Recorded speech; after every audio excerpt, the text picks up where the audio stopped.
கண்ணோடு ஆடி முருக நெஞ்சோடு உம்மை தேடிச்சு வந்த கண்ணோடு ஏந்த இரண்டு கையோடு மனசாந்தி பிறவே அன்போடு ஏந்த இரண்டு கையோடு மனசாந்தி பிறவே அன்போடு எங்க எங்க எங்க லாபுல் மீரானே உங்கள் வாசல் தேடி வந்தோம் சாய மீரானே உங்கள் வாசல் தேடி வந்தோம் சாய மீரானே எங்க எங்க எங்க நாகூர் மீரானே உங்கள் வாசல் தேடி வந்தோம் சாய மீரானே உங்கள் வாசல் தேடி வந்தோம் சாய மீரானே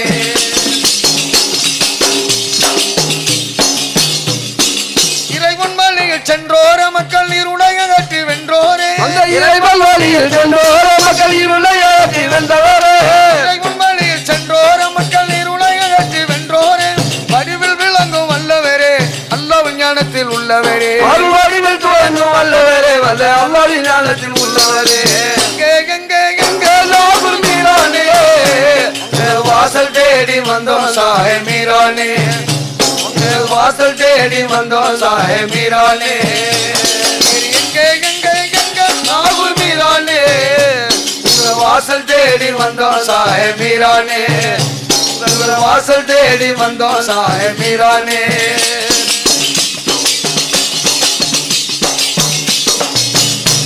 அருள்மலைய புழிய வேணுமையா எங்கள் அல்லல் நிக்கிட வேணுமையா மலைய பொழிய வேணுமையா எங்கள் அல்லல நீக்கிட வேணுமையா மலை பொழிந்திட வேணுமையா எங்கள் அல்லல் நிக்கிட வேணுமையா கருணை நமக்கு வேணுமையா நான் கண்டதுயர்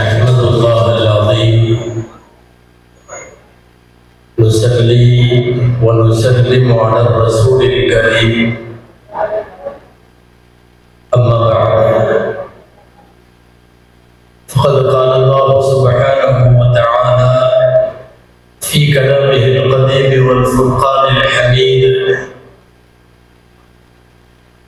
أعوذ بالله من الشيطان الرجيم بسم الله الرحمن الرحيم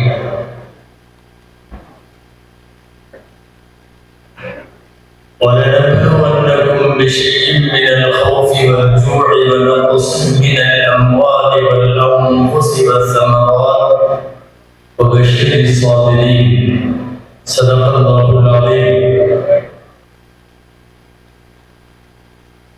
وقال رسول الله صلى الله عليه وسلم لقد أوذيت في الله كثيرا ومن أصيب بمصيبة فليتذكر بمصيبتي صدق رسول الله صلى الله عليه وسلم. அதனற்ற அருளாளனும் நிகரற்ற அன்புடையவனுமாகிய எல்லாம் வல்ல அல்லாஹ்வின் பெயரால் துவங்குகிறேன். அருமை நாயகம் முஹம்மது ரசூலுல்லாஹ் ஸல்லல்லாஹு அலைஹி வஸல்லம் அவர்களின் மீதும் நற்பாக்கியங்கள் நிறைந்த அவர்களுடைய உம்மத்தின் மீதும் குறிப்பாக இந்த முப்பெரும் விழா மஜ்லிஸில் வீற்றிருக்கிற நம் அனைவர் மீதும் எல்லாம் வல்ல அல்லாஹ்வின் நல்லருள் என்றென்றும் நிறைவாக உண்டாவதாக. ஆமீன். கண்ணியத்திற்குரிய விழாவினுடைய தலைவர் மற்றும் இங்கே விழா மேடையில் வீற்றிருக்கக்கூடிய அன்பு சகோதரர்கள், சமுதாய பிரமுகர்கள், பல்வேறு மார்க்க அமைப்புகளை சார்ந்த பிரதிநிதிகள், சமூகம் தந்து சிறப்பித்திருக்கிற சங்கைக்குரிய உலமா பெருமக்கள், இதற்கு முன்னாலே உரையாற்றி முடித்திருக்கக்கூடிய மார்க்க அறிஞர்கள், வருகை தந்திருக்கிற பெரியோர்கள், சகோதரர்கள், தாய்மார்கள், உங்கள் அனைவருக்கும் என் ஆரம்பமான அஸ்ஸலாமு அலைக்கும் வரஹ்மத்துல்லாஹி வபரகாத்துஹு.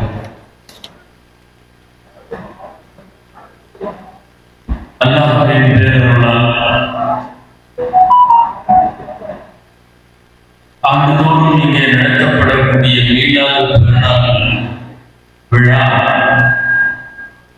இம்முறை மீளாத விழாவாய், சமய நல்லிணக்க விழாவாய், எதிர்நேசர்களை நினைவு கூறும் நன்னாளாய் முப்பெரும் விழாவாக நடைபெறுகிறது. அல்லாஹ் ஜல்ல ஷானுஹு தஆலா இங்கே துயில் கொள்ளக்கூடிய ஷாஹுல் அமீன் அன்-நாகூரி கத்தஸல்லாஹு ஸர்ரஹுல் அஸீஸ் அவர்களுடைய துஆவின் பொருட்டினால் அல்லாஹ் இந்த மஜ்லிஸை கபூல் செய்வானாக. நபிகள் நாயகம் ஸல்லல்லாஹு அலைஹி வஸல்லம் அவர்களுடைய மீலாது குறித்து உலகமெல்லாம் பேசப்படக்கூடிய விழாக்களில் நாயகம் ஸல்லல்லாஹு அலைஹி வஸல்லம் அவர்களுடைய வாழ்வை பேசுகிறார்கள், அவர்கள் சொன்ன வாக்குகளை பேசுகிறார்கள், இந்த சமுதாயத்திற்கு அவர்கள் விட்டு சென்ற செய்திகளை எல்லாம், வாழ்வின் நடைமுறைகளை எல்லாம் பேசுகிறார்கள். அந்த வரிசையில் சாந்த நபியின் சோதனைகளும் சாதனைகளும் என்று ஒரு தலைப்பு,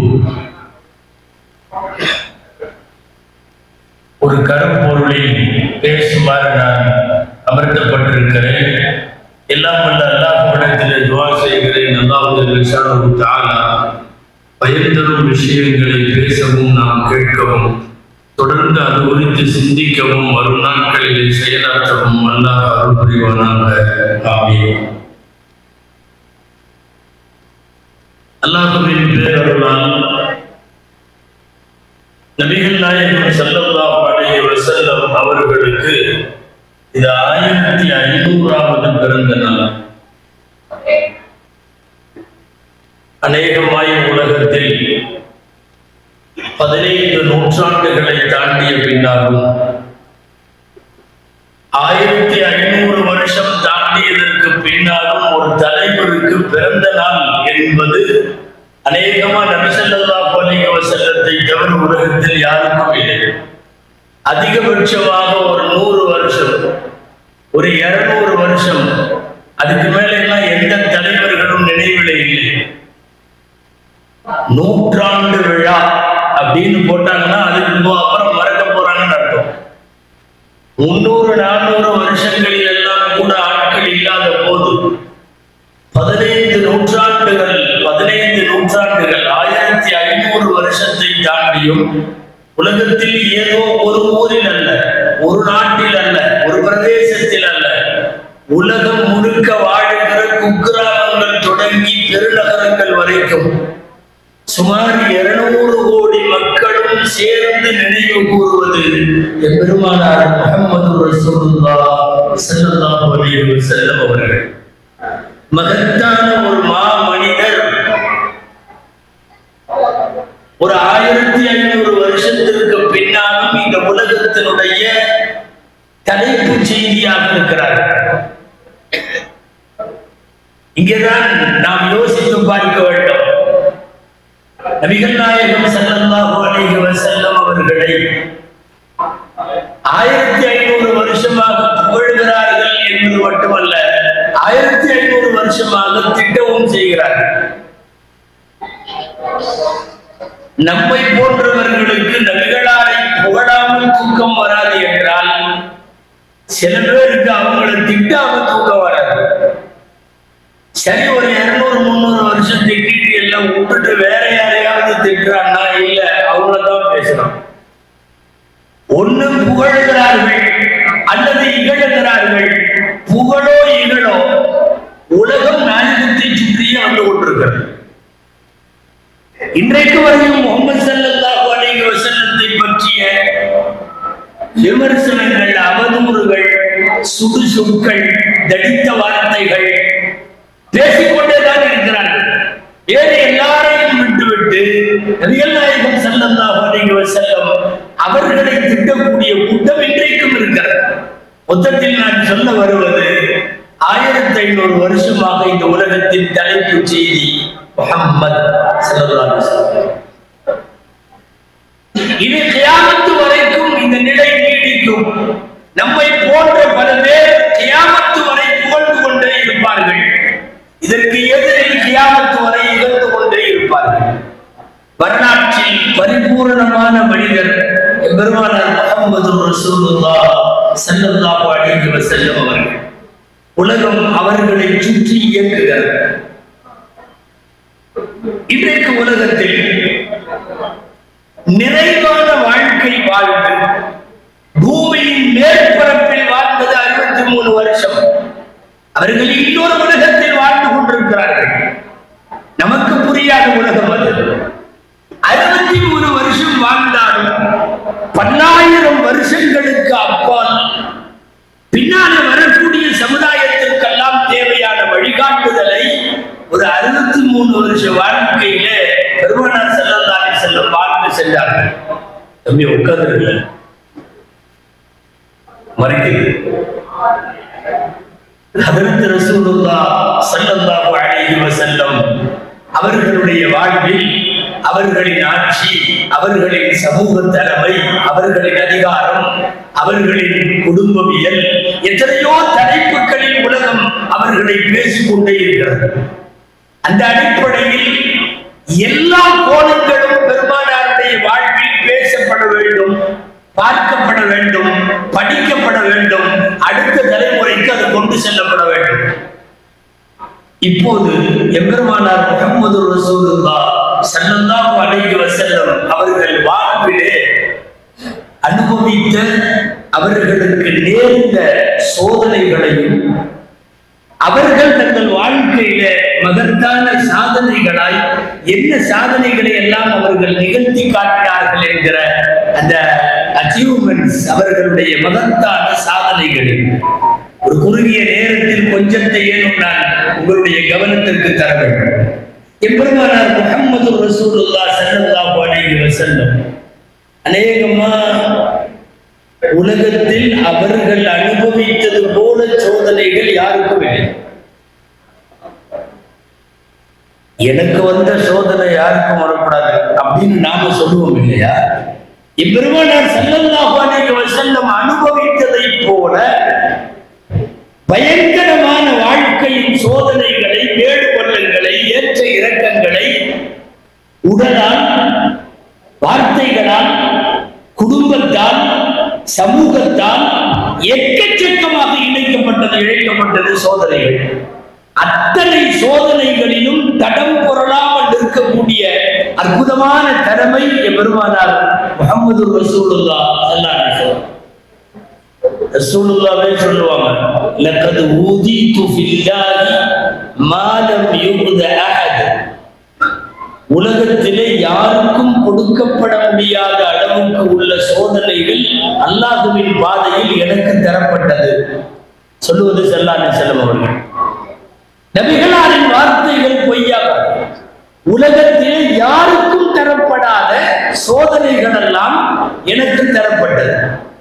இன்னொரு ஹதீஸ், சஹீஹான நபிமொழி, நபி ஸல்லல்லாஹு அலைஹி வஸல்லம் சொல்லுகிறார்கள், மன் உஸீப பி முஸீபத்தின், உங்களில் யாருக்காவது ஏதாவது முசீபத்து நடந்தால், உங்களில் யாருக்காவது பெரிய பெரிய சோதனைகள் ஏற்பட்டால், ஃபல்யதக்கர் பி முஸீபத்தி, எனது முசீபத்தை அவர் நினைத்துக் கொள்ளட்டும்.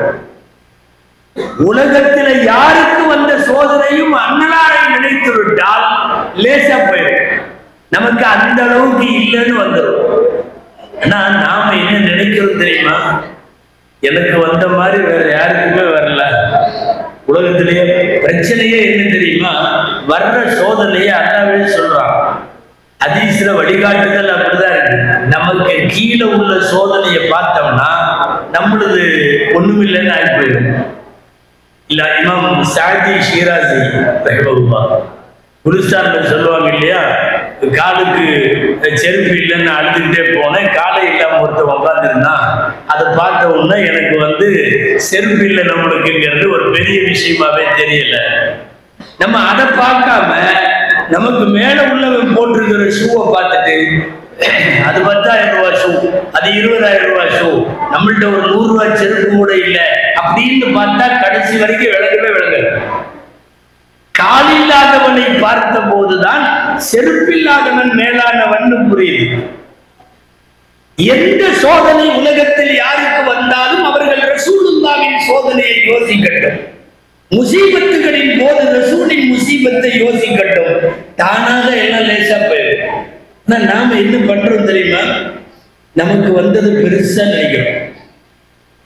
வேடிக்கையா சொல்லுவாங்க, யாரோ ஒரு அம்மா உங்க வயிற்று வலின்னு அவர் கணவர் ஆஸ்பத்திரியில கூப்பிட்டு போய் வீட்டுல இருந்து ஆஸ்பத்திரி வரைக்கும் வலியில பூரா வகுத்து வலிக்குது, எனக்கு வந்திருக்கு, இப்படி ஒரு வேதனை வந்திருக்குது, அல்லாஹ் தாலாவே வேற யாருக்கும் இப்படி வரலையே, நான் மட்டும் இப்படி கஷ்டம் உடம்புக்கிட்டே இருக்குதான் வயிற்று வலி. கடைசியில ஆஸ்பத்திரியில கூப்பிட்டு போய் உட்கார்ந்து இருக்கிறப்ப அங்க ஒரு ஆக்சிடென்ட் கேஸ் ஒண்ணு வருது. கை காலெல்லாம் அடிபட்டு எல்லாம் வெடிச்சு இதாகி ஆக்சிடென்ட்ல ரத்த வெள்ளத்தோட ஸ்ட்ரெச்சர்ல போட்டு தள்ளிட்டு வர்றாங்க. இதுதான் சமயம். இந்த கணவர் என்ன பண்ணாரு, இந்த அம்மாட்ட காட்டு சும்மா வகுத்து வலிட்டு உட்கார்ந்து இங்க வா, இங்க பாரு ஸ்ட்ரெச்சர்ல பாரு ஆக்சிடென்ட் ஆகி தூக்கிட்டு வர்றாங்க. கையை காணும், காலை காணும், வெடிச்சு கிடக்குது, அங்கங்க பூரா பாட்டெல்லாம் போயிடுச்சு, ரத்த வெள்ளத்துல இருக்கு, ஸ்ட்ரெச்சர்லாம் ரத்தம், இப்படி ஒண்ணு தூக்கிட்டு வர்றாங்க. பாரு அவனெல்லாம் முனை மாதிரியா கத்திட்டு இருக்கான், வயிற்று வலிட்டு அப்படின்ட்டு மனைவியோட வயிற்று வலின்னு இந்த புலம்புல கொஞ்சம் ஆஃப் பண்றதுக்காக அவர் காட்டியிருக்காரு. அந்த மாதிரி எட்டி பார்த்துச்சான்.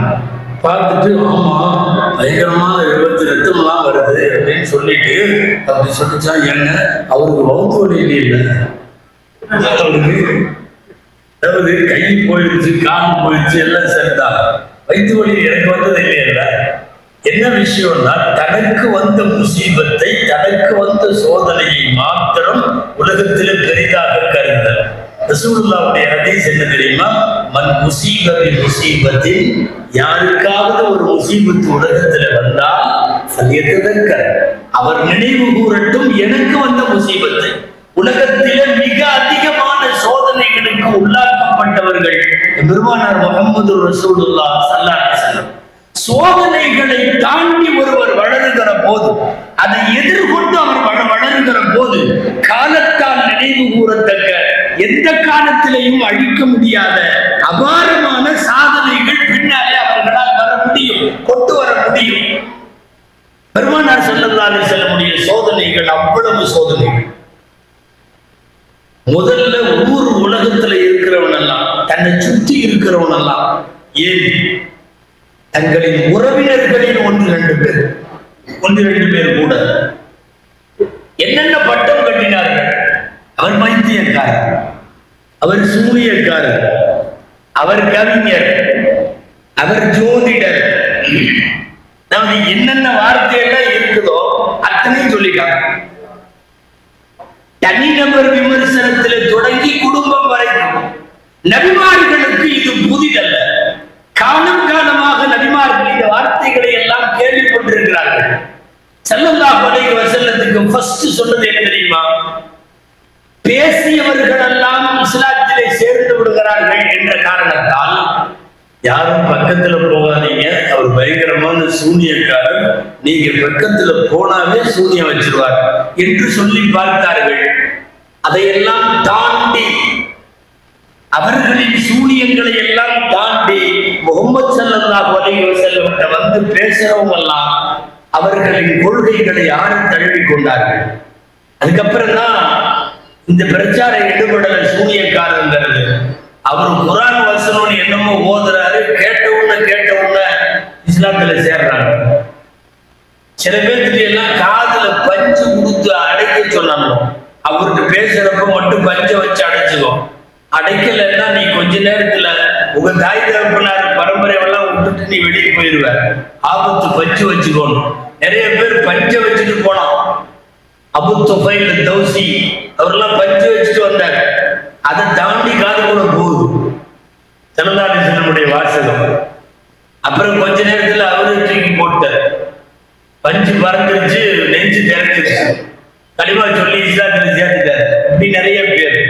அப்புறம் தான் சொல்றாங்க, இவர் ஓதுவது குர்ஆனும் அல்ல, இறைவனிடமிருந்து வந்த வார்த்தையும் அல்ல, முழுக்க முழுக்க இது கவிதைன்னு. ஷாயிர், இவர் கவிதை. சாஹிர்னா சூனியக்காரன், ஷாயிர் அப்படின்னா கவிஞன்னு சொன்னாங்க. கடைசியில வேற வழி இல்ல, மக்களை தடுத்தாக வேண்டும். இந்த ரசூலுக்கும் உள்ளதை உருசில இலைக்கும் மஜ்னூன் பழைய புராணம் ஒண்ணு இவர் பைத்தியக்காரர். பைத்தியக்காரர் என்றால் பக்கத்திலே போக மாட்டார்கள் என்று நினைத்து சொன்னார்கள். இது எந்த மாதிரி பைத்தியம் ஆயிடுச்சுன்னா அவர்களை பார்த்தவனெல்லாம் அவர்கள் மீது பைத்தியமாகிவிட்டார். வரலாறுல அதுதான் நடந்தது. கடைசியா இவர் ஜோதிடம், இவர் ஆருடம் கூறுபவர், கணிப்புகள் எப்போதும் பொய்யாகும், இவர் ஒரு ஜோதிடர் தான் என்றார்கள். இப்போ வார்த்தைகளால் நபிகளால் சந்தித்த வசவுகள் இவைகள் எல்லாம். வார்த்தைகளில் பெருமானார் ஸல்லல்லாஹு அலைஹி வஸல்லம் அவர்களை இப்படிப்பட்ட தகாத தடித்த வார்த்தைகளை கொண்டு, சுடு சொற்களை கொண்டு பெருமானார் ஸல்லல்லாஹு அலைஹி வஸல்லம் அவர்களை ஏசி பேசியதை எல்லாம் கூட கடந்து செல்லணும் இல்லையா? அல்லாஹ் அப்படி ஒரு உயர்ந்த எண்ணத்தை கொடுத்தான். என்னன்னா, எவனாவது திட்டினா அவ்வளவு சீக்கிரம் கோபம் வர. நம்மளை எல்லாம் கெட்ட வார்த்தை சொல்லணும்னு அவசியம் இல்லை. டேய் அப்படின்னாவே கோபம் வந்துடும், யோ அப்படின்னாவே கோபம் வந்துடும், டப்புன்னு சீறிடுவோம். ஆனா இவ்வளவு வார்த்தை சொன்னாலும் நாயகம் ஸல்லல்லாஹு அலைஹி வஸல்லம் ஒரு புன்னகையோடு அப்படி கடந்து போவாங்க. அவன் திடீர்னு எல்லாம் சேர்ந்து ஒரு முடிவு பண்ணான். என்னன்னு, நம்ம முகமது திட்டிகிட்டே இருக்கிறோம், ஆனா முகமதுன்னு பேர் வச்சுதானே கூப்பிடுறோம், அப்படி கூப்பிடக்கூடாது. என்ன சட்டப்படி முகமதுனா புகழப்பட்டவர்னு அர்த்தம். முகம்மது புகழப்பட்டவர், புகழுக்குரியவர், புகழப்படுபவர், இப்படி எல்லாம் அர்த்தம் இருக்குது. நாமளே முகம்மது அப்படின்னு கூப்பிட்டா ஏன் புகழப்படுபவரே அப்படின்னு அர்த்தமாகுது. இனிமேல் நம்ம பேரை மாத்தலான்னு உட்கார்ந்து ஒரு மசூரா பண்ணோம் தாருணத்துவால. கடைசியில முடிவு பண்ணி முஹம்மது அப்படிங்கிறத ஆப்போசிட் அப்படி எடுத்து முதம்மம்னு மாத்தலாம். முதம்மம்னா அப்படி நேர் எதிர், இகழப்பட்டவர், கேவலப்படுத்தப்பட்டவர் அப்படின்னு அர்த்தம். இனிமேல் அப்படி கூப்பிடுவோம். இதை தெரிஞ்சுக்கிட்டு 1-2 பேர் தோழர்கள் வேகமா வந்து ரசூலுல்லாஹ் என்ன சொன்னாலும் பொறுமையா இருக்கிறாங்க. இந்த தடவை இதை சொல்லி ரசூலுல்லாஹ் கோபத்தை கிளப்பி அவனுங்களை உண்டு இல்லைன்னு பண்ணிக்கலான்ட்டு வேக வேகமா வந்து சொன்னாங்க. உங்களுக்கு தெரியுமா அவங்க என்ன பண்ணாங்க? என்னப்பா, இந்த முகம்மதுன்னு உங்க பேரை இனிமேல் அவங்க முதம்மம்னு மாத்திட்டாங்களாம். இகழப்பட்டவர் அப்படித்தான் கூப்பிடுவானுங்களாம். இனிமேல் முகம்மதுன்னு கூப்பிட மாட்டாங்களாமா. ஸல்லல்லாஹு அலைஹி வஸல்லம் ரொம்ப கூலா சிம்பிளா இவங்க நினைச்சாங்க பயங்கரமா கொந்தளிக்க போகுது. அமைதியா சிரிச்சுட்டே சொன்னாங்க, கூப்பிட்டா கூப்பிட்டு போறான், அது என் பேர் இல்லையே, நான் திரும்பி பார்க்க மாட்டேன். முகம்மதுன்னு கூப்பிட்டா நான் திரும்பி பார்ப்பேன், அவன் முதம்மம்னு யாரையும் கூப்பிட்டா நான் ஏன் திரும்பி பார்க்க போறேன்? இந்த வந்து சொன்னவங்களுக்கு சப்பனம் போச்சு சொரத்து இல்லாம. ஏன்னா இப்படி சொல்லிட்டாங்களே. அதாவது கடுமையான வார்த்தைகளை முன்வைத்த போது கூட சாந்திமயமான பெருமானார் ஸல்லல்லாஹு அலைஹி வஸல்லம் அவைகளை எதிர்கொண்ட விதம் அப்படி. அல்லாஹு அக்பர். சோதனைகள் என்பது சுற்றி இருந்தவர்களுடைய வசை சொற்களை வாங்கிக் கொள்ளுகிற போது ஏற்படுகிற சோதனைகள் மட்டுமல்ல, நிறைய சோதனைகள் உடல் சார்ந்து. உணவுக்கு கூட அல்லாடிய காலம் உண்டு பெருமான் ஸல்லல்லாஹு அலைஹி வஸல்லமுடைய வாழ்வில். 63 வருஷம் அகில உலகத்திலேயே பசிப்பட்டினியை போக்குவதற்கு மண்பார்ந்த வழிகளை சொல்லிக் கொடுத்த மாநபி தங்கள் வாழ்க்கையில பசியோடு கழித்த நாள் ஏராளம்.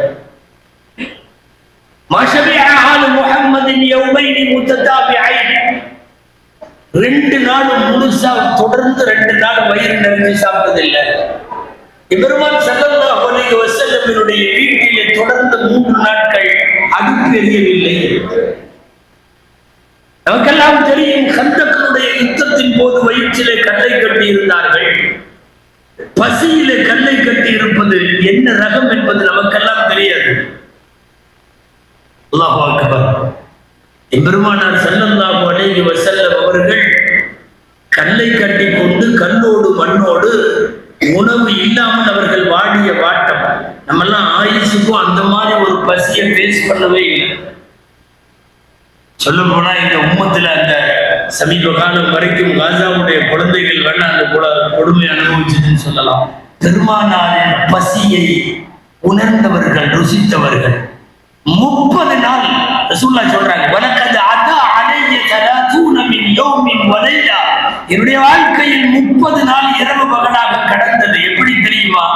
எனக்கும் பிலாலுக்கும் சேர்த்து பிலால் ரலியல்லாஹு அன்ஹு ஒரே ஒரு பேரிச்சம்பழ துண்டுகளை எடுத்து ஒரு சின்ன பொட்டணமா கட்டி தங்களின் கக்கத்திலே வைத்திருப்பார்கள், தங்களின் அக்குள் பகுதியில வைத்திருப்பார்கள். பிலால் கக்கத்திலே மறைத்து வைத்திருந்த ஒரு கவனத்தை தவிர 30 நாட்கள் எனக்கும் பிலாலுக்கும் வேறு உணவில்லை என்று சொல்லுகிறார்கள் நாயகம் ஸல்லல்லாஹு அலைஹி வஸல்லம். சோதனைகள்னா பிறரால் தரப்படக்கூடிய சொற்களால் காயங்களால் மட்டுமல்ல, சொந்த வாழ்க்கையில வயிறு நிரம்ப முடியாத ஒரு வாழ்க்கையில அவர்கள் இருந்ததை எல்லாம் பார்க்கிறோம். அன்பானவர்களே, பெருமானார் முஹம்மது ரசூலுல்லாஹ் ஸல்லல்லாஹு அலைஹி வஸல்லம் அவர்களுடைய வாழ்க்கையில் நீங்களும் நானும் நன்கறிந்திருக்கக்கூடிய ஏராளமான ரசூலுல்லாஹ்வின் உடல் மீதான தாக்கம். அல்லாஹ் அக்பர். எத்தனை பேர் எத்தனை விதமா கல்லடிகள், ரத்தம் வருகிற அளவுக்கு நாயகம் ஸல்லல்லாஹு அலைஹி வஸல்லம் எதிரிகளிடமிருந்து அடிபட்டுத்தான் இந்த மார்க்கத்தின் பின்னாலே சாதனைகளை சொந்தமாக்க முடிந்தது. உக்குபான்னு ஒரு தருணம், உக்குபத் இப்னு அபி முஹைத் ஆரம்ப கட்டத்தில் அல்லாஹ் ஒருவன் என்கிற ஏகத்துவத்தை எடுத்து சொன்ன போது நபிகள் ஸல்லல்லாஹு அலைஹி வஸல்லம் அவர்களை அவன் எதிர்கொண்ட விதம் அல்லாஹ்வின் விரோதி, மிக மோசமான அரக்கத்தனமானவர்.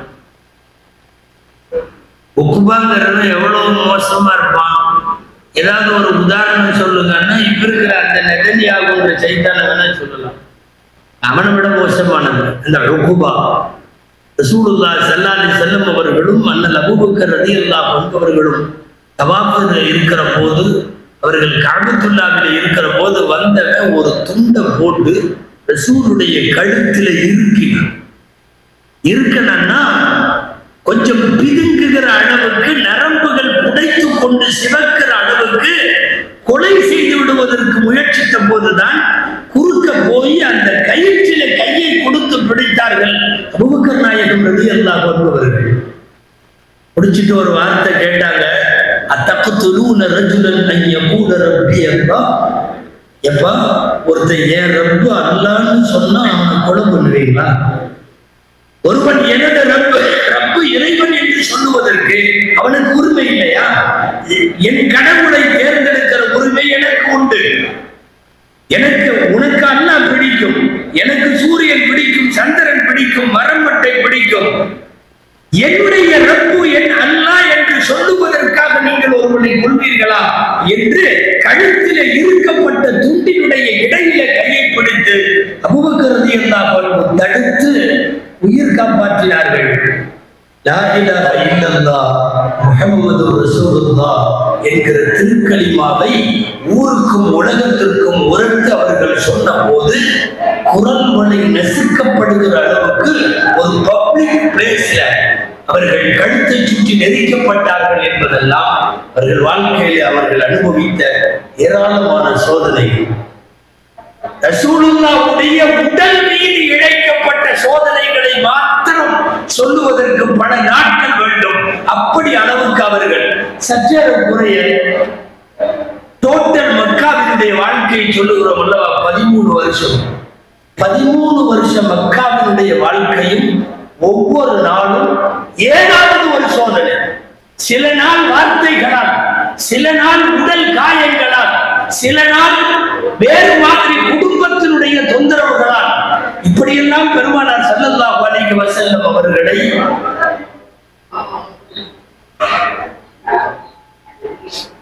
ரசூலுல்லாஹி ஸல்லல்லாஹு அலைஹி வஸல்லம் அவர்களை இப்படி ஒவ்வொரு தடவையும் சோதித்தவர்கள் உண்டு. நாம சும்மா பாட்டு படிக்கிற மாதிரி, வரலாறு சொல்ற மாதிரி தாயிற்குள்ள அடிபட்டாங்க கல்லுல அப்படின்னு போயிடும் அந்த வரலாறு. ரசூலுல்லாஹ் தொழுதுட்டு இருக்கிறப்போ ஒட்டகத்தினுடைய குடலை கொண்டு போட்டாங்க அப்படின்னு லேசா கடந்துடும். நீங்கள் ஆழமாக ரசூலுல்லாஹ்வின் வரலாறு படித்தால் அந்த சோதனைகள் எந்த தரம் என்பது உங்களுக்கு தெரியும். 8 பேர் 9 பேர் உட்கார்ந்துருந்தாங்க காபாவுக்கு வெளியில, எல்லாமே ரவுடி. 8 பேர் 9 பேரும் அபூஜஹல், உத்துபா, ஷைபா எல்லாம் இருக்கான். எல்லாம் ரவுத்ரம், ரவுடி போயிடுவோம். அப்ப உட்கார்ந்து இருக்கிறவங்க தான் பேசுறாங்க.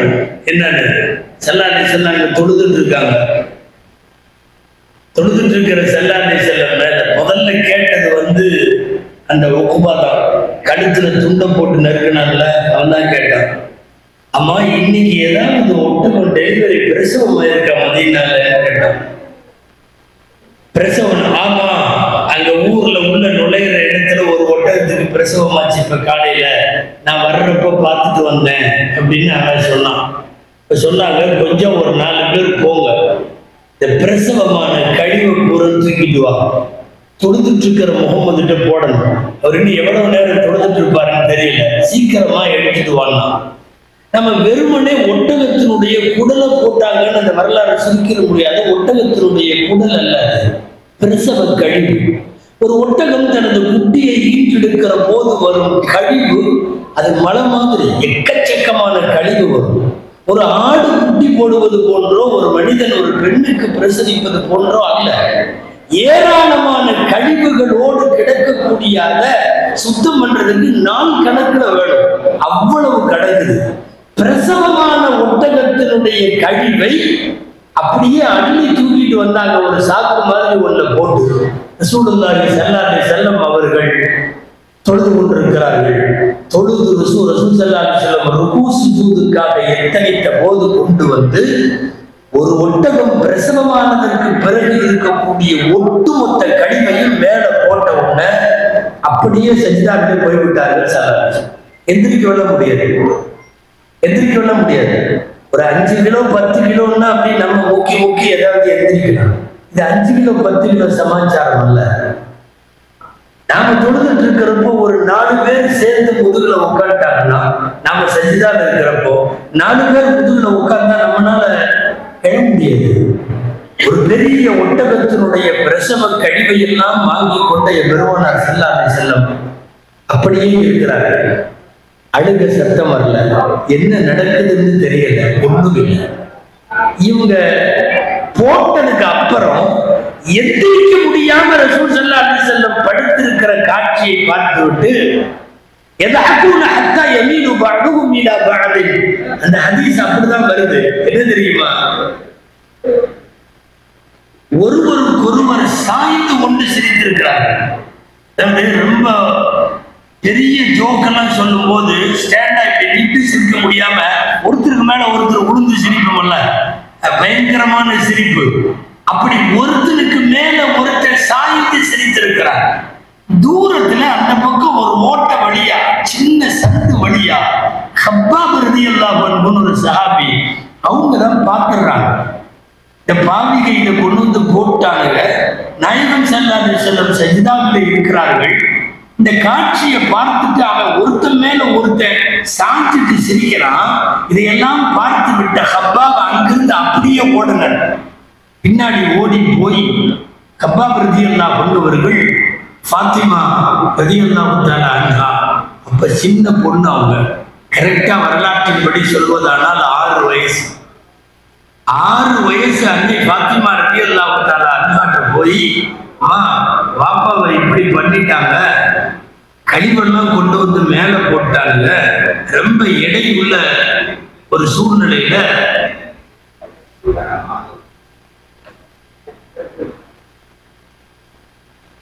கொஞ்சம் அவங்க எந்திரிக்க முடியாம இருக்கிறாங்க, நீங்க என்னன்னு பாருங்கன்னு சொல்லி. ஏன்னா இவர்கள் வந்தால், கப்பாப் ரலியல்லாஹு அன்ஹு அவர்கள் வந்தால் அவரை கொலை செஞ்சிருவாங்க. பிலால், கப்பாப் ரலியல்லாஹு அன்ஹு போன்றவர்கள் எல்லாம் இவர்களுடைய மிகப்பெரிய எதிரிகள். இன்னைக்கு கண்ணை கடிச்சா கொன்றுவான். பிலால் ரலியல்லாஹு முன்னாடி வர முடியல, நாயகத்தை காப்பாற்ற முடியவில்லையே என்கிற கவலையும் கையறு நிலையும். நேரா போய் பாத்திமாட்ட சொன்ன உடனே அந்த 6 வயசு சின்ன பொண்ணு, யோசிச்சு பாருங்க, 6 வயசு புள்ள வந்து சுஜூதுல இருக்கிற நபி ஸல்லல்லாஹு அலைஹி வஸல்லம் அவர்களுடைய முதுகுக்கு மேலே இருந்த அந்த நஜீஸ தங்களுடைய பிஞ்சு கைகளால் கொஞ்சம் கொஞ்சமா எடுத்து வெளியே தள்ளுறாங்க. கொஞ்ச நேரமாச்சு அவங்க முழுசா தள்ளி முடிக்கிறது. எல்லாம் முடிச்சுட்டு நாயகம் ஸல்லல்லாஹு அலைஹி வஸல்லம் தூக்குகிற போது ஒரு பக்கம் பின்னாலே பயங்கரமான வெடிச்சத்தத்தோடு சிரித்துக் கொண்டிருக்கிற இந்த எதிரிகளின் கூட்டம், ஒரு பக்கம் நம் மீது கொண்டு வந்து இவ்வளவு பெரிய அசிங்கத்தை போட்டு விட்டார்களே என்கிற ஏக்கம். ஒரு 6 வயசு பிள்ளை ஃபாத்திமா ரலியல்லாஹு தஆலா அன்ஹா வந்து என்ன தூக்குது என்ற ஏக்கம். எந்திரிக்கிற வரையும் அழுகல, ஆனா எந்திரிச்ச பின்னாடி கண்களில் கண்ணீர் வந்து விட்டது. பெருமானார் ஸல்லல்லாஹு அலைஹி வஸல்லம் தன்னை தூக்கி விட்ட ஃபாத்திமாவை அப்படியே அணைத்து கொண்டு ஃபாத்திமாவின் மேல தன்னுடைய முகத்தை புதைத்து கொண்டு நாயகம் குலுங்கி அழ ஆரம்பித்தார்கள். அதுவரை அமைதியோடு இருந்த அன்னை ஃபாத்திமா ரலியல்லாஹு அன்ஹா 6 வயசாக இருந்தாலும் அந்த பெண்களால் ஒரு தந்தைக்கு இழைக்கப்படுகிற கொடுமையை கண்ணுக்கு முன்னாலே பார்த்து கொள்ள முடியாத ஒரு சூழலில் அவங்கள பார்த்து, ரபியாவை பார்த்து, அபூ ஜஹலை பார்த்து, உக்பாவை பார்த்து, உத்பா ஷைபாவை பார்த்து, நீங்க எல்லாம் உருப்படுவீங்களா? எங்க தந்தை உங்களுக்கு என்ன செஞ்சார்? எதனால இப்படி பண்றீங்க? நீங்க எல்லாம் நல்லா இருப்பீங்களா? பொதுவா பெண்களுக்கு ஆற்றாமையால் தன்னுடைய பலத்தை பிரயோகிக்க முடியவில்லை என்றால் பலவீனமான ஒரு பெண்ணினுடைய குரலாய் ஃபாத்திமா ரலியல்லாஹு அன்ஹா பேசினார்கள்.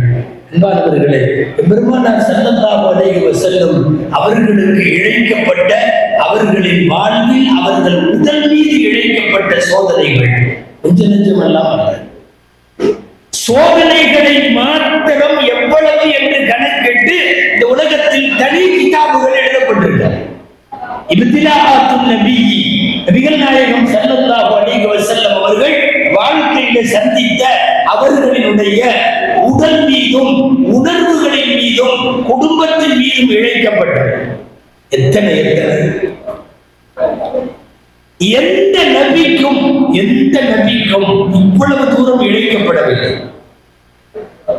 அரசர்களால் இழைக்கப்பட்ட, கொடுங்கோல் ஆட்சியாளர்களால் இழைக்கப்பட்ட அநீதங்களை விடவும் அதிகம் நபிகள் நாயகம் ஸல்லல்லாஹு. உங்களுக்கு தெரியுமல்ல, உஹதுல நடந்தது பல்ல ஷஹீதாக்கள்.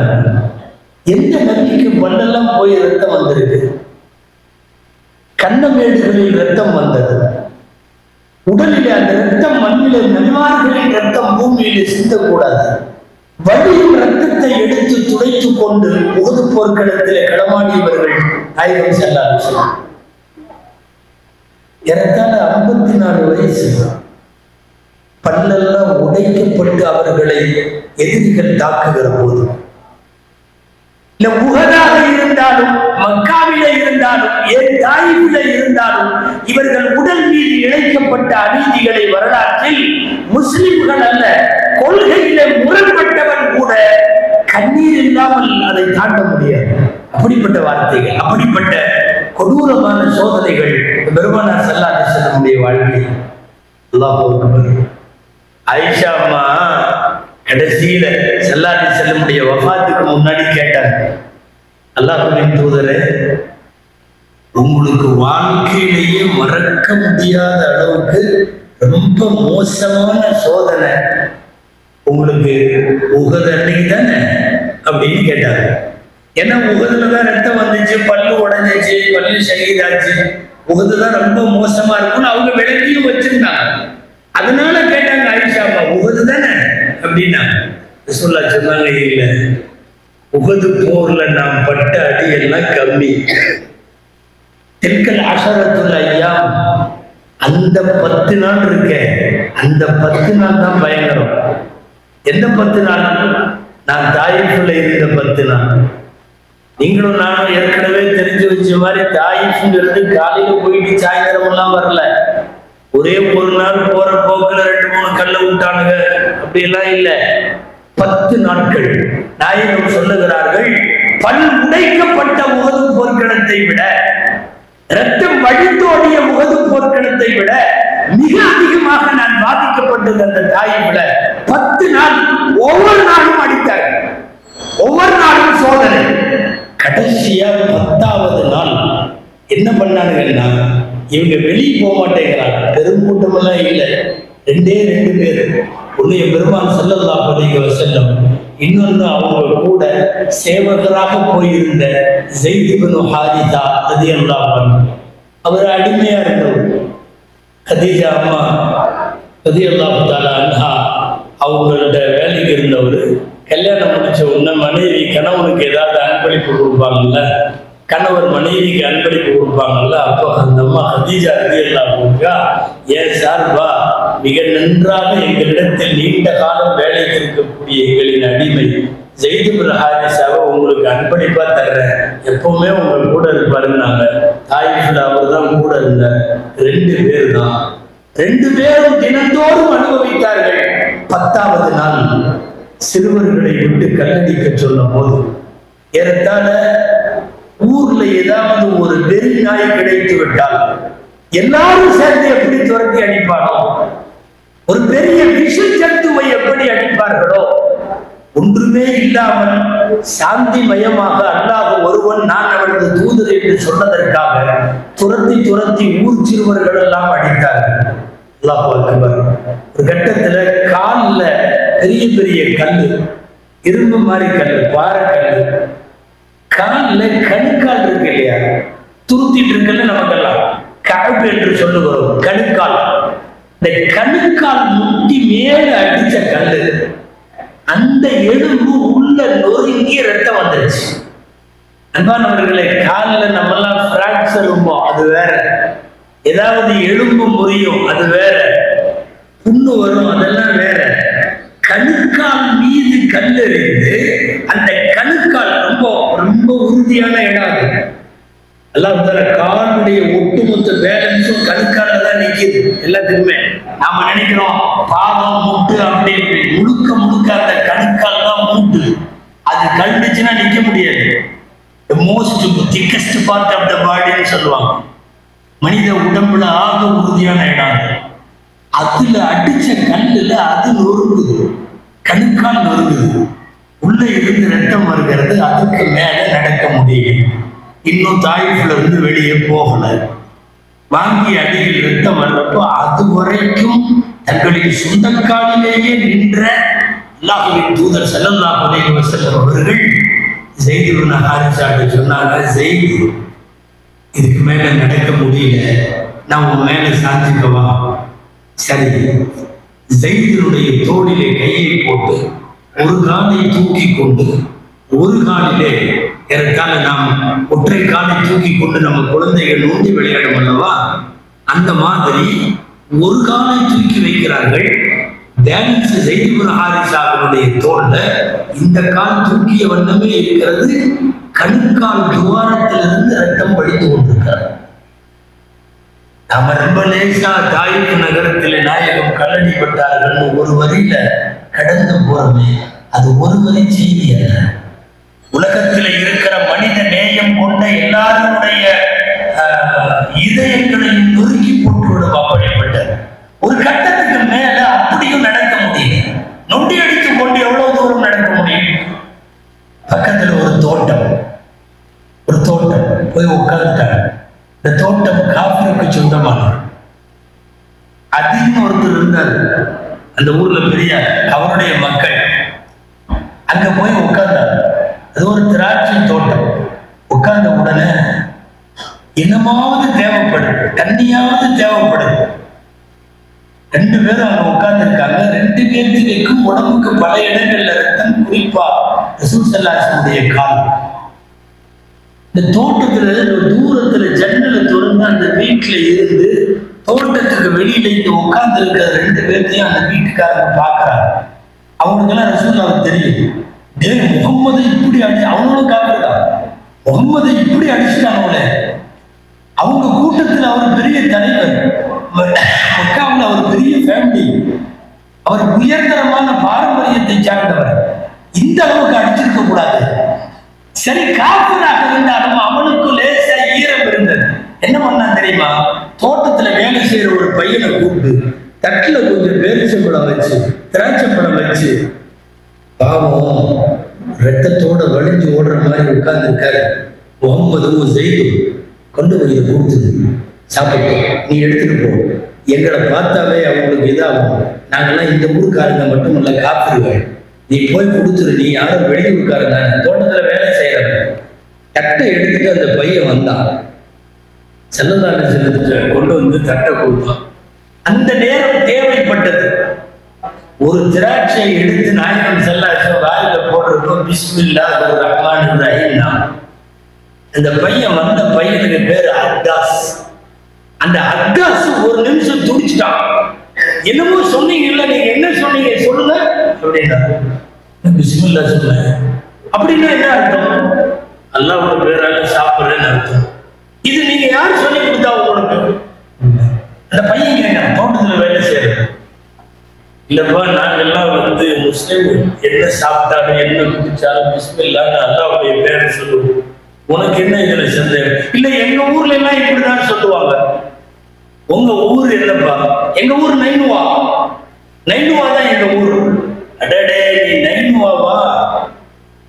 அங்க என்னுடைய சகோதரரான நபி முன்னால வந்தவர் யூனுஸ் அலைஹிஸ்ஸலாம் அந்த ஊரு தான்ப்பா அப்படின்னு சொன்னாங்க. அவன் அதுக்கு மேல சொல்லிட்டான், யூனுஸ் உங்களுக்கு தெரியுமா? ஏன்னா அவங்க ஊருடைய பெரிய தலைவர். யூனுஸ் தெரியுமான்னு கேட்டான். யூனுஸ் நாங்க எல்லாருமே நபிமார்கள், நாங்க எல்லாருமே ஒருவருக்கு ஒருவர் சகோதரர்கள். அப்புறம் கொஞ்ச நேரம் பேசலாம். பொதுவா ஒரு ரணகளத்திலையும் ஒரு கிடுகிடுப்புன்னு சொல்றாங்கல்ல, அந்த மாதிரி இவ்வளவு அடிபட்டு காடு ஊற ரத்தம் வலியுது. அத்தாஸ் கலிமா சொல்றாங்க, சொல்லுவாங்க, நான் உங்களை அல்லாஹ்வை தூதர் என்று ஏற்றுக்கொள்ளுகிறேன், லா இலாஹா இல்லல்லாஹ் முஹம்மது ரசூலுல்லாஹ். நாயகத்துக்கு அந்த வலிக்கு இடையே ஒரு சந்தோஷம். அத்தாஸ் இன்னைக்கு ரசூலுல்லாஹ் உட்கார்ந்து அந்த அத்தாஸ் பேரிச்சம்பழம் கொடுத்த இடத்துல தாயிஃப்ல பள்ளிவாசல் பேரு அத்தாஸ் பள்ளிவாசல் இருக்கு. மஸ்ஜித் அத்தாஸ். அதெல்லாம் அங்க போயிருந்தோம். ஸல்லல்லாஹு அலைஹி வஸல்லம் அடி வாங்கி அமர்ந்த இடம். அன்பானவர்களை, கணுக்கால் குடியாகி ரத்தம் படிக்கிற அளவுக்கு ஒரு அடி வாழ்க்கையில எந்த காலத்திலையும் எந்த நிவாரணமும் பட்டதில்லை. இந்த காலம் சென்ற கவிக்கு அப்துல் ரஹ்மான் சொன்ன மாதிரி, அதாவது அவனுக்கெல்லாம் காஃபிர்கள் ஏதாவது ஒரு சிலையை வச்சு அது மேல பூவை போட்டு, கல்லு மேல பூவை போடுவாங்க, பூவை போட்டு போட்டு வணங்குவாங்க. இந்த தாயிஃப்ல ரசூலுல்லாஹ் அடிச்சதை பத்தி அவர் எழுதினார் ஒரு கவிதையில, கல் மீது பூக்கள் போட்டு வணங்கிய மக்களை முதலாக ஏன் ஒரு பூவின் மீது கல்லை போட்டீர்கள்? யாருக்கு?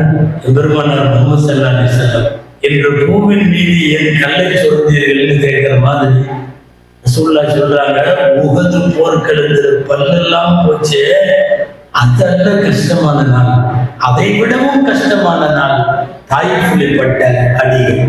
சுமார் 10 நாட்கள். அன்பானவர்களை, நான் சொல்றதுன்னா வரலாறு சொல்லிக்கொண்டே போவேன். நாயகம் அனுபவித்த உடல் ரீதியான, வார்த்தை ரீதியான, உணர்ச்சி ரீதியான, குடும்ப ரீதியான, தனிமனித வாழ்வு ரீதியான, சமூக ரீதியான எக்கச்சக்கமான சோதனைகள் அல்லாஹ்வின் தூதர் ஸல்லல்லாஹு அலைஹி வஸல்லம் அனுபவித்தார்கள். ஆனா அந்த சோதனைகளுக்கு எல்லாம் சேர்ந்து அல்லாஹ் லாஸ்ட் 10 years கொடுத்தான். 10 வருஷம். நீங்க வேணும்னா நீங்க எனக்கு தலைப்பு சோதனைகளும் சாதனைகளும் கொடுத்துருக்கீங்க. 13 வருஷம் மக்காவும் 10 வருஷம் மதீனாவும் அப்படின்னு இந்த தலைப்பை பிரிச்சிடலாம்.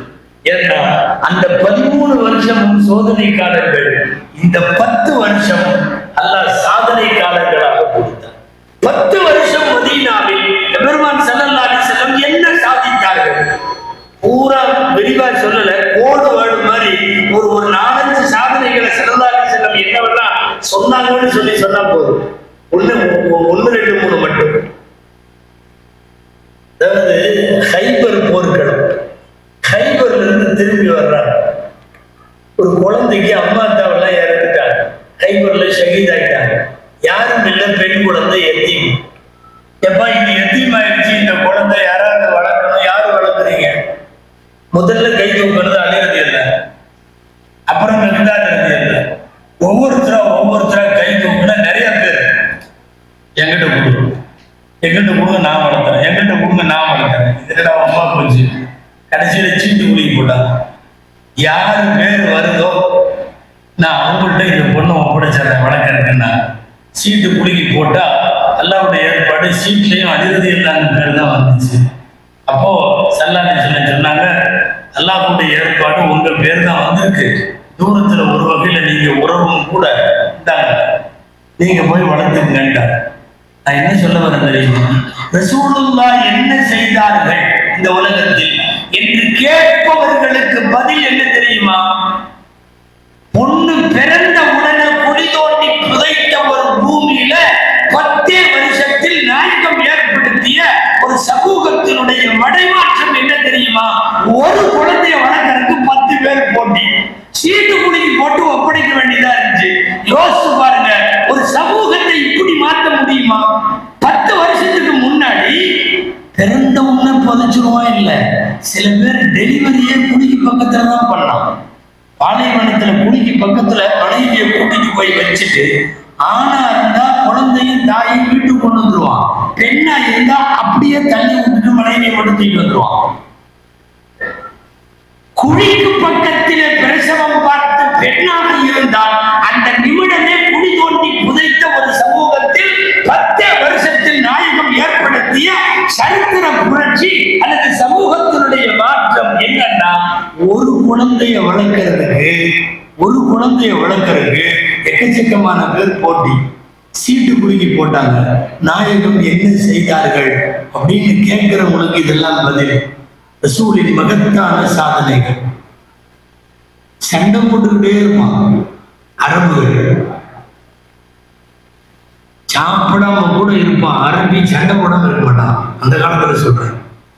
இப்ப உள்ளவனுக்கு எல்லாம் ரத்தம் பிளட் எல்லாம் உறைஞ்சு போச்சு.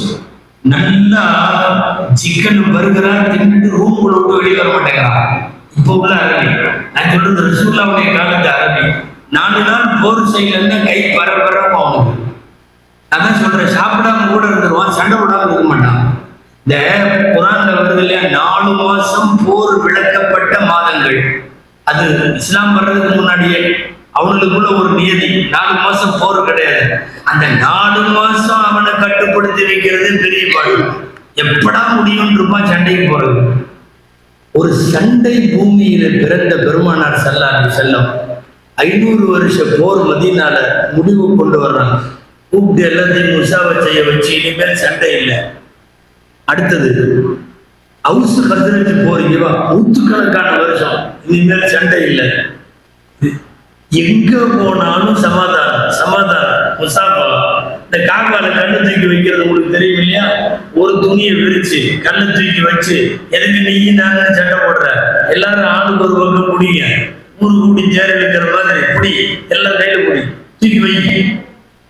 சண்டை பூமியை சமாதான பூமியாய் மாற்றியதற்கு பெயர் சாந்தத்தை முகமது ஸல்லல்லாஹு அலைஹி வஸல்லம். என்ன செஞ்சாங்க ரசூலுல்லாஹ்? பப்ளிக்ல பண்ணிட்டு இருந்தவர் விபச்சாரத்தை ஒன்று வேணாம், வீட்டுக்கு மேல ஒரு கொடி வச்சுட்டா போதும், அங்கே பெண்கள் இருக்கிறார்கள் வரலாம் என்று அர்த்தம்.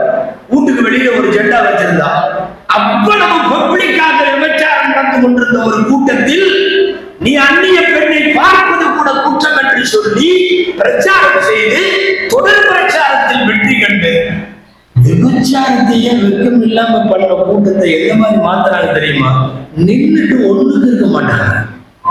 நின்றுட்டு ஒண்ணுக்கு இருக்கல.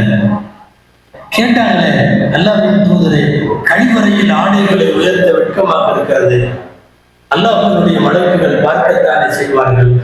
இந்த முதல்ல அதெல்லாம் இல்லைங்கிறது வேற, இந்த கேள்வியை முதல்ல யோசிச்சு பாருங்க. தெருக்களில் விபச்சாரம் நடந்த ஒரு இடத்தில் சிறுநீர் கூட பப்ளிக்ல கழிக்க முடியாத அளவுக்கு ஒரு வெட்க உணர்வை கொண்டு வந்தது பெருமானார் ஸல்லல்லாஹு அலைஹி வஸல்லம். அதாவது என்ன செய்தார்கள் நாயகம் ஸல்லல்லாஹு? மனைவிங்கிறது யாரு தெரியுமா? பொண்டாட்டி அப்படிங்கிறது யாரு தெரியுமா? அவள் சமையல் அறையில் இருப்பாள், படுக்கை அறையில இருப்பாள், துவைக்கிற இடத்துல வேலை செய்யற இடத்துல இருப்பாள். அடுப்படிக்கும் படுக்கை அறைக்கும் இடையிலே ஓடுவது மட்டும்தான் அவனுடைய வேலை என்று இருந்த பெண்ணினுடைய மாண்பை உயர்த்தி உயர்த்தி உயர்த்தி உயர்த்தி எந்த அளவுக்கு தெரியுமா? இன்னைக்கு நம்மள ஆம்பளைகளை பார்த்து நாயகன் சொல்றாங்க, உங்கள நல்லவன் யாரு தெரியுமா? உன் மனைவி மக்கள்லாம் உன்னை நல்லவன் சொன்னாதான் நீ நல்லவன். யாரு? மனைவி மக்கள் எல்லாம் சொல்லணுமா?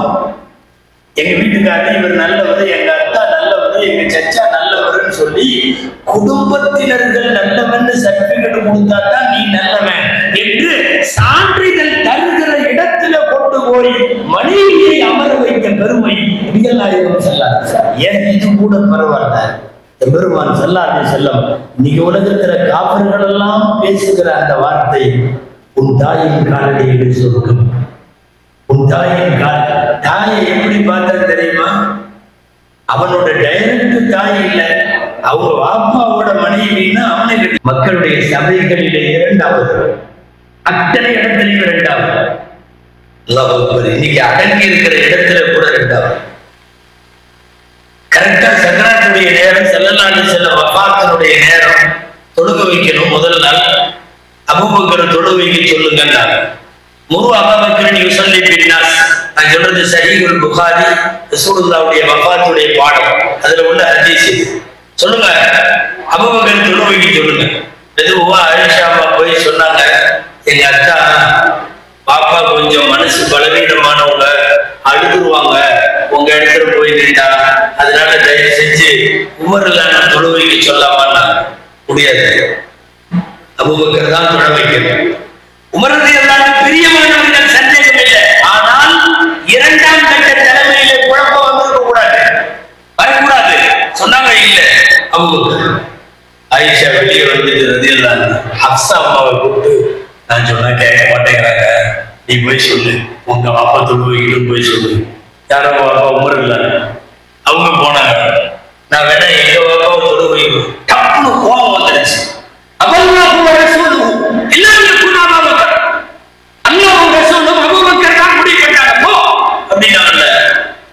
போய் ஓடிட்டாங்க. உயிர் போறக்கூடிய உடல்நலம் சரியில்லாத நேரத்தில் இப்படி ஒரு பெருங்குரல் எடுத்து பேசுறாங்க, ஓடி போயிட்டாங்க. அபூபக்கர் ரலியல்லாஹு அன்ஹு தொழ வைத்தாங்க. ஒரு இரண்டாவது கட்ட தலைமை யாருங்கிறத அடையாளம் காட்டுறதுலதான் ஒரு 23 வருஷமா அவங்க உருவாக்கின கொள்கை கோட்பாட்டுக்கு ஒரு அர்த்தம் உண்டு. நபிகள் ஸல்லல்லாஹு அலைஹி வஸல்லம் உம்மத்திற்கு அடுத்த தலைமையை காட்டி சென்றது வரைக்கும் எல்லாமே மகத்தான சாதனைகள். எல்லாம் இல்ல, அல்லாஹ்விடத்தில் துஆ செய்வோம். அல்லாஹ்விடத்தில் துஆ செய்வோம். அல்லாஹ் ஜல்ல ஷானஹு தஆலா அன்னல் நபி ஸல்லல்லாஹு அலைஹி வஸல்லம் அவர்களை முழுமையான ஈமானோடு இருக்கவும், கண்ணியம் செய்யவும், அவர்களின் உத்தரவுகளுக்கு கட்டுப்படவும், அவர்களின் சுன்னத்துகளை வெளியிட்டு வாழவும், அவர்கள் பெயர் கேட்கும் போதெல்லாம் ஸலவாத்து சொல்லவும், மறுமையில் அவர்களின் ஷஃபாஅத்தை பெறவும் அல்லாஹ் நம் அனைவருக்கும் தௌஃபீக் செய்வானாக. ஆமீன். வஆஃபிரு தஅவானா அல்ஹம்துலில்லாஹி ரப்பில் ஆலமீன். அஸ்ஸலாமு அலைக்கும் வரஹ்மத்துல்லாஹி வபரகாத்துஹு.